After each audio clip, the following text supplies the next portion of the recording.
എന്തായാലും ഈ ബസ് സ്റ്റോപ്പിൽ ഇരുന്ന് കണ്ടേ കുറച്ചു നേരം ഷോടാ. ഫാസിലേ ഡാ അങ്ങോട്ട് നോക്കടാ. ഏടി ഞാൻ lipstick ഉപയോഗിക്കണടി, lipstick it.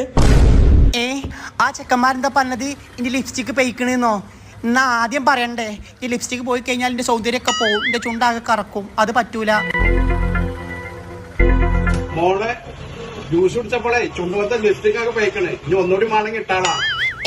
Lipstick പെയ്ക്കണോ? Thank you കാക്ക പറഞ്ഞു തന്നതിന്. ഇതൊരു വാട്ടർ പ്രൂഫ് അല്ല. എന്നിട്ട് എങ്ങനെ പോയത്? എന്റെ ചുണ്ടിന്റെ നിറ ആരും കാണാൻ പാടില്ല. കാക്ക വണ്ടി നിർത്തി, കാക്ക വണ്ടി നിർത്ത്. എവിടുക്കാ കുട്ടിയെ? എവിടുക്കില്ല കാക്ക, ഞങ്ങൾ വണ്ടിയുടെ ഗ്ലാസ് നോക്കിയാണ്ട് ലിപ്സ്റ്റിക് ഇടാൻ വേണ്ടി നിർപ്പിച്ചതാണ്. കൈ ലിപ്സ്റ്റിക് ഉണ്ടാകുമ്പോൾ ഇടക്കിടക്ക് ഇട്ടെങ്കിൽ ഒരു സമാധാനം ഉണ്ടാവില്ല. ഇപ്പൊ അടിപൊളിയായില്ലേ? എന്തായാലും താങ്ക് യു. ഓളൊരു ലിപ്സ്റ്റിക് മനസ്സിലെ സമയം കളയാനായിട്ട് ഓരോന്ന് ഇറങ്ങിക്കോളൂ.